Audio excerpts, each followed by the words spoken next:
రాష్ట్రం ఏర్పడక ముందు అంటే 1956కు ముందు ఆంధ్రప్రదేశ్ రాష్ట్రం ఏర్పడక ముందు అప్పటికే కట్టిన నిజాం సాగర్ లాంటి దిండి లాంటి అనేక మైనర్ ఇరిగేషన్ మరియు మీడియం ఇరిగేషన్ ప్రాజెక్టులు కింద తెలంగాణకున్న ఆయకట్టు 3000 ఎకరాలు.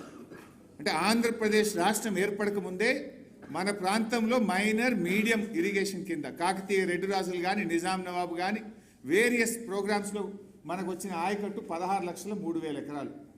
సరే, ఉమ్మడి ఆంధ్రప్రదేశ్లో 1956 నుంచి 2004 వరకు మనకు వచ్చిన ఆయకట్టు 36 లక్షల ఎకరాలు.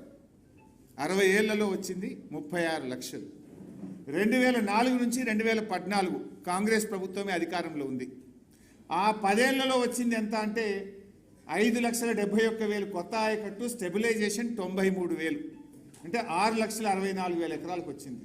అంటే 56 నుంచి 2014 వరకు 60 ఏళ్లలో వచ్చింది 42 లక్షల ఎకరాల ఆయకట్టు. 60 ఏండ్లు 42 లక్షల ఎకరాల ఆయకట్టు.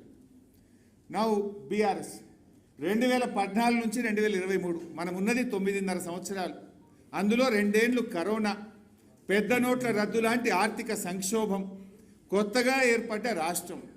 అయినా 9.5 ఏళ్లలో బీఆర్ఎస్ సాధించిన ఆయకట్టు 31,50,000 ఎకరాల స్టెబిలైజేషన్, 17,24,000 ఎకరాల కొత్త ఆయకట్టు, మొత్తం 9.5 ఏళ్లలో 48,74,000 ఎకరాల ఆయకట్టును సాధించింది బీఆర్ఎస్ ప్రభుత్వం, కేసీఆర్ గారి నాయకత్వం.